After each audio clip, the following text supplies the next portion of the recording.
аралық миды латынша диэнцефалон деп те атаймыз.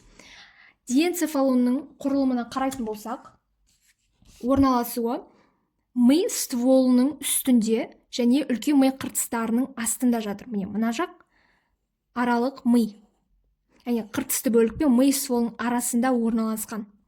Егер оның неден тұрады, құрамы қандай деген сұрақ қоятын болсақ, бұл оның құрылымы негізі мынандай: таламус, гипофиз, гипоталамус секілді құрылымдардан тұрады.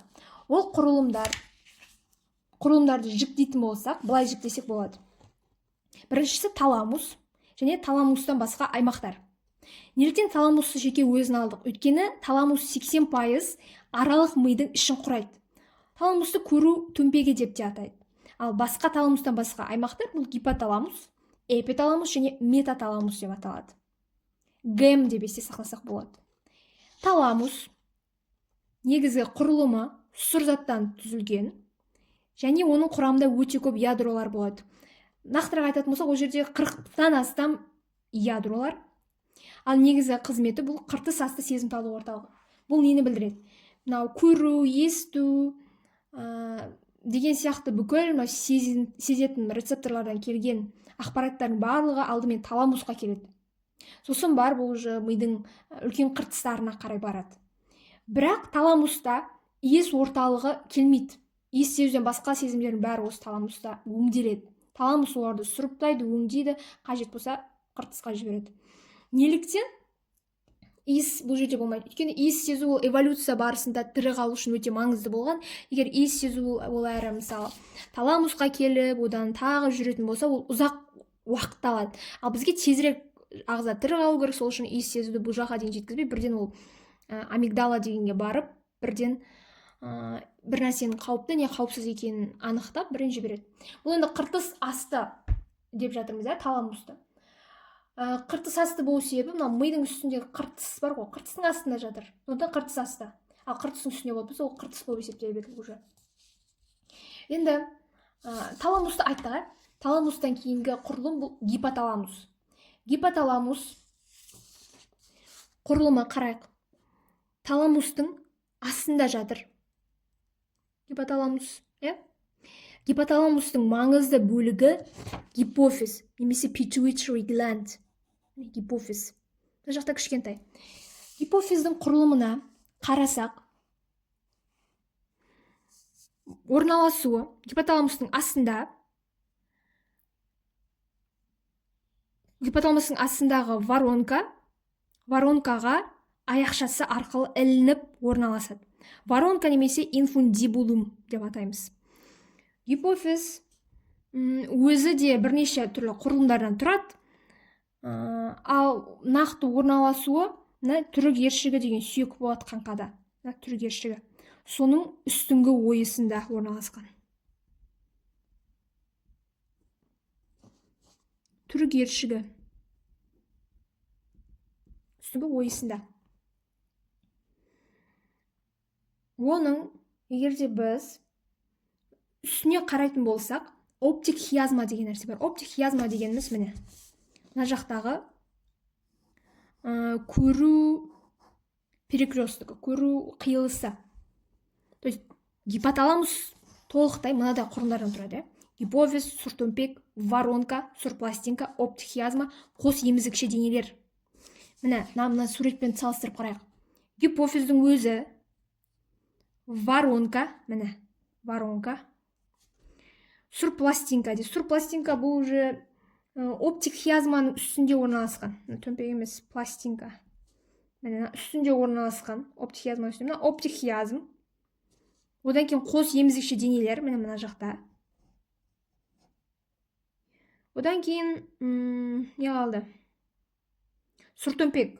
Сұртөмпек уже оптик хиазманың астыңғы жағында воронканы түсіп кетеді. Не бұл? Осы құрылымдар гипоталамустың ішіне кіреді. Сол әрқайсысын қарайық. Бірінші оптик хиазма гипоталамустың астында, астында. Гипофиздің жанында, түрік ершігінің алдында орналасқан. Негізгі қызметі көруге қатысады, үшті көруіміз. Одан кейін сұртөмпек. Сұртөмпек дегеніміз бұл гипоталамустың құрамына кіретін. оптик хиазманың астында орналасқан сұр заттан тұратын зат. Бұл сүртөмбектің негізгі қызметі байланыс. Яғни төменгі жағы жіңішкеріп, мынадай воронкаға қосылып кеткен, воронкаға айналып кеткен. Одан кейін қос емізікше денелер. Қос емізікше дене міне. Қос емізікше дене гипофиздің артында, гипофиздің үстінде, гипоталамустың астында, іші сұр заттан тұратын құрылымдар. Негізгі қызметі бір ақпарат келсе, ол ақпаратты гиппокамптан таламусқа өткізеді. Мысал бағана айттық қой, көру, тағысын тағы бірдеңе, оның бәрі таламусқа осы қос емізікше денелер арқылы барады. Өйткені қос емізікше дене ол нәрселерді бір эмоциямен, өткен тәжірибелермен байланыстырады. Мысалы айтайық, бір иіс иіскеген кезде маманың жасаған тамағының иісі еске келу деген. Егер осы қос емізікше денелер істен бұзылатын болса, адам есінде көп нәрсені сақтай алмайды, бәрін тез ұмытады. Тек қана бір балалық шағындағы нәрселер ғана есінде қалады. Иісті эмоциямен байланыстырады. Одан кейін сұр пластинка, бұл оптик хиазманың үстіндегі орналасқан құрылым, сүйелді денеге тіреледі. Міне сүйелді дене деген міне мозолистое тело. Осында міне сұр пластинка соған барып тіреліп тұрады. Үшінші қарыншаның қабырғасын құрайды. Үшінші қарынша деп отырғанымыз бұл литвор сұйықтығы деген нәрсе бар. Ішінде сұйықтық өтетін. Сол қарыншамен қабырғасын құрайды. Енді біз осы гипоталамус туралы айтылды, я? Гипоталамус туралы айтқаннан кейін енді эпиталамусқа келейік. Эпиталамуста негізгі құрылым бұл эпифиз. Немесе шишковидное тело деп те атайды. Орналасуы ортаңғы мидың төрт төмпегінің арасындағы ойыста. Қайда біздің эпиталамусымыз? Мына жерде эпифиз орналасқанда, сол эпифиздің үстінде эпиталамус орналасады.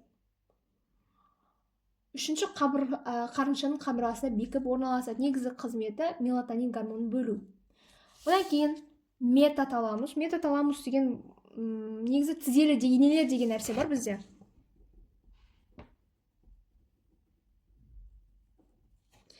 Тізелі денелер деген тізелі денелерді бұрын метаталамус деп атайтын. Қазір уже тізелі денелер деп атайды. Ол тізелі денелердің өзінің латеральды және медиалды деген түрлері бар.